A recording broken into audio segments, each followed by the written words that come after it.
تحذير أهل الإيمان من الكفر والعصيان. الحمد لله والصلاة والسلام على رسول الله وعلى آله وصحبه ومن والاه، أما بعد، فهذه قصيدة لأخينا الشاعر أبي عمر عبد الكريم الجعمي حفظه الله تعالى، وهي بعنوان تحذير أهل الإيمان من الكفر والعصيان. بالأمس أمسى الملك عند فلان، واليوم أضحى الملك عند فلان. الله يؤتي من يشاء من خلقه ملكا وينزع وهو ذو السلطان. نعم تدوم على الفتى من شكره لله ثم تزول بالكفران. لا تغضبن إذا سلبت وجاهة يوما على أحد من الإخوان. وارجع إلى النفس التي لم تشكرن لله ما أولاه من إحسان. ما غير الله الكريم لنعمة حتى يغيرها بنو الإنسان.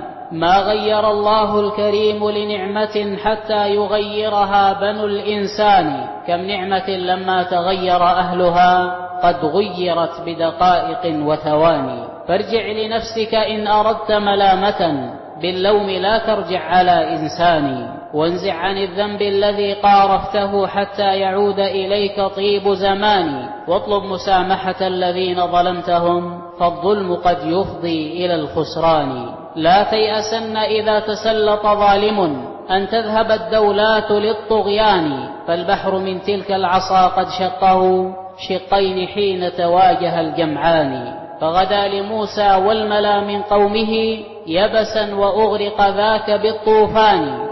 لا تحقرن الحق يأتي من أخ لو كان من عبد صغير الشان. لا تحقرن الحق يأتي من أخ لو كان من عبد صغير الشان.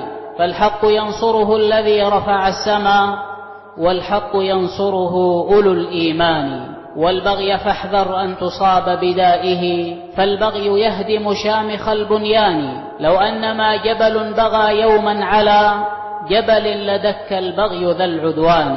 والمال فاحذر أن يصيبك شره، فالمال فتنة أمة العدنان. قد جاء ذلك في الكتاب وسنة تحذير ربي يا أخ العرفان. ودع الغرور فلا يكن لك صاحبا، ليس الغرور يليق بالإنسان. إن الغرور كما السراب بقيعة ما فيه من ماء على ظمآن. والكبرياء رداء ربك لا تكن في الكبرياء منازع الديان. فالكبرياء تشين من يبلى بها مثل القرين السوء للأقران. خلق التواضع ليس يخفض كفة بل إنه يعليك في الميزان. مثل الهلال يرى قريبا نوره وبقدره يعلو على كيوان. واقبل كريم النصح يأتي من أخ، فالنصح يقبل من صديق حاني. والنصح يقبل من عدو كاشح إن جاءنا بالحق والبرهان. والعجب يفسد في الفتى أخلاقه كالذئب أرسل في زريبة ضاني. والعجب يحمل من يكون بقلبه أن يحقرن نصائح الإخوان. ودع التحزب لا يكن لك منهجا، إن التحزب منهج الشيطان. كم بالتحزب قد تمزق شملنا وبه استطار الشر في البلدان. وأساس ذلك كله ميل الورى في هذه الدنيا لأخذ الفاني. من أجلها قامت عداوة بعضهم ولأجلها يتقاتل الأخوان. ما هذه الدنيا تلذ لعاقل فيها يشاهد مصرع الخلان. هذا يموت وذا يصاب بعلة فيها وذاك يغص بالأقران. أتغر بالدنيا وما أوفت بما وعدت وكم خدعت بحبل أماني. أتغر بالدنيا وكم من قرية هلكت بما اقترفته من عصيان. فانظر إليها هل ترى فيها سوى قصر مشيد دون ما قطان.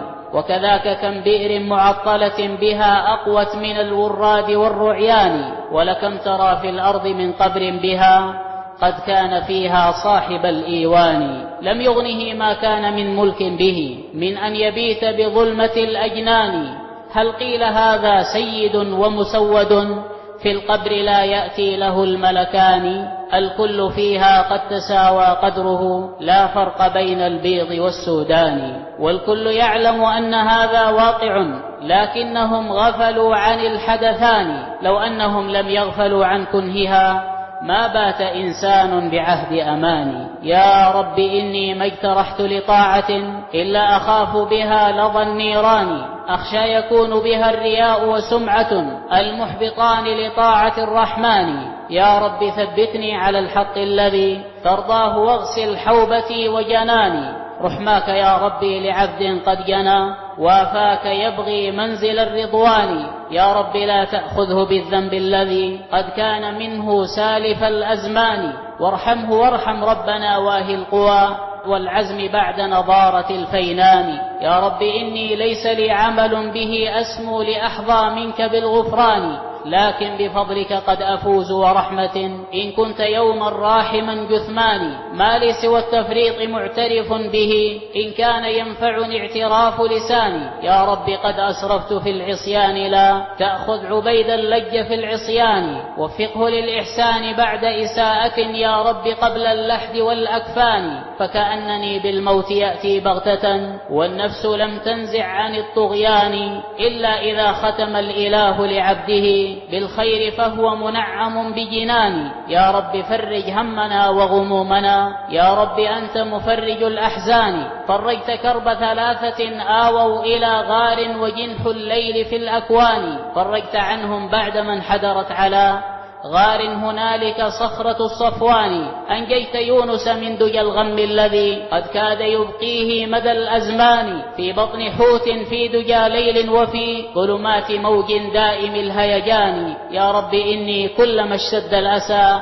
مدت يداي إليك بالأرسان. ما لي بهذا البحر من طوق به أنجو سوى طوق من الإيمان. يا رب لا تحرم فؤادي لذة بالذكر تنقذني من الحرمان.